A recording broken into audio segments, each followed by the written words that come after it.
Un plan de amor.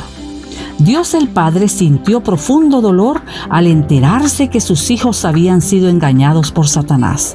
Oíd cielos y escuchad tu tierra, porque habla Jehová. Crié hijos y los engrandecí, y ellos se rebelaron contra mí. Isaías 1:2. A causa del pecado, el hombre quedaba bajo el dominio de Satanás. Además, recaía sobre ellos la sentencia: la paga del pecado es muerte. Romanos 6:23. ¿Abandonaría Dios a sus hijos? Jamás. Su corazón rebosante de amor estaba dispuesto a realizar cualquier sacrificio por salvarlos. Cierto rey visitaba la cárcel de la ciudad. Le llamó la atención una celda cerrada y fuertemente custodiada. ¿Quién es el preso de esa celda?, preguntó el monarca. Un terrible traidor y criminal. Desearía verlo, expresó el rey.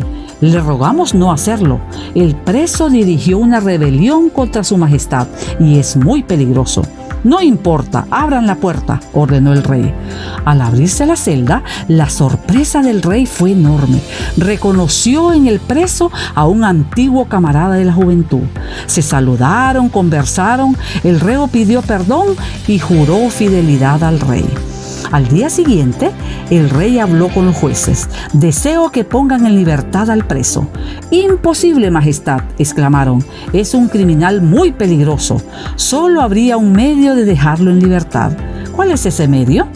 «Que tu hijo ocupe la celda del criminal y pague la condena que le corresponde al reo». Precisamente, ese era el único medio de salvar al hombre.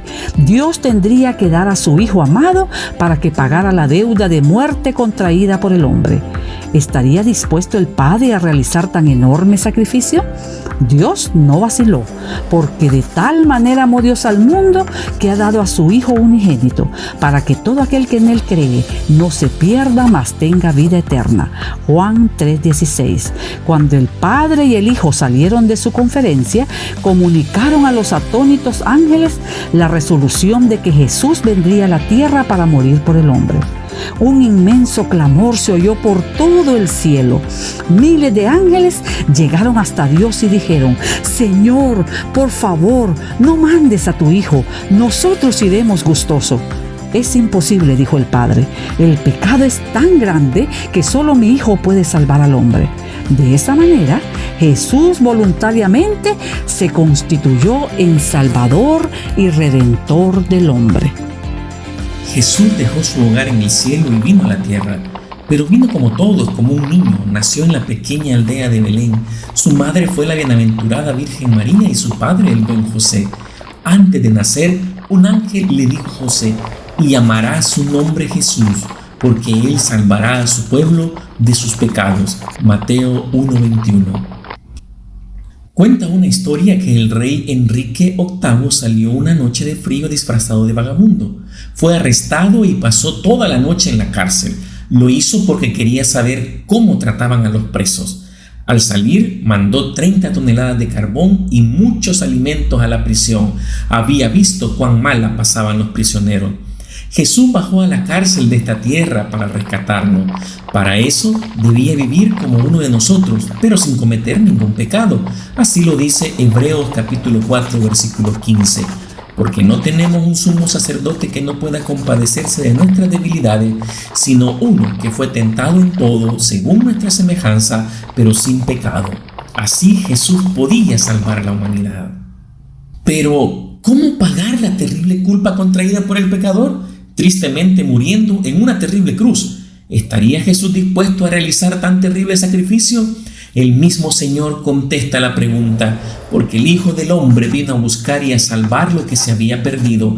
Lucas 19:10. Sí, el Señor Jesús murió, pero murió por nosotros. Sus terribles sufrimientos y la muerte en la cruz fueron un sacrificio voluntario para salvar al hombre. El Señor Jesús murió por cada uno de nosotros, también por ti que estás viendo o escuchando esta lección. Mas Dios muestra su amor para con nosotros, con que siendo aún pecadores, Cristo murió por nosotros. Romanos 5:8. Gracias a la muerte de Jesús hay salvación y vida eterna. El reo iba a ser ejecutado. El oficial le preguntó si tenía algo que decir. «Solo pido que esperen unos momentos», dijo el condenado. A lo lejos se ve una polvareda. Estoy seguro que es un mensajero. Pedí clemencia al rey y creo con absoluta certeza que él me ha indultado. Llegó el mensajero y efectivamente traía el indulto del rey. La fe había salvado al reo. La Biblia enseña que para ser salvos tenemos que creer y aceptar a Jesús como nuestro único Salvador. Ellos dijeron: cree en el Señor Jesucristo y serás salvo tú y tu casa. Hechos 16:31. Exacto, la única condición es creer en Jesús, es aceptarlo como nuestro único Salvador. Este día aceptemos a Jesús como nuestro Salvador y digámosle en oración: querido Padre, creo que Jesús murió por mí en una cruz, pagando así la culpa de mi pecado. En este momento lo acepto como mi único Salvador. En su poderoso nombre lo pido. Amén.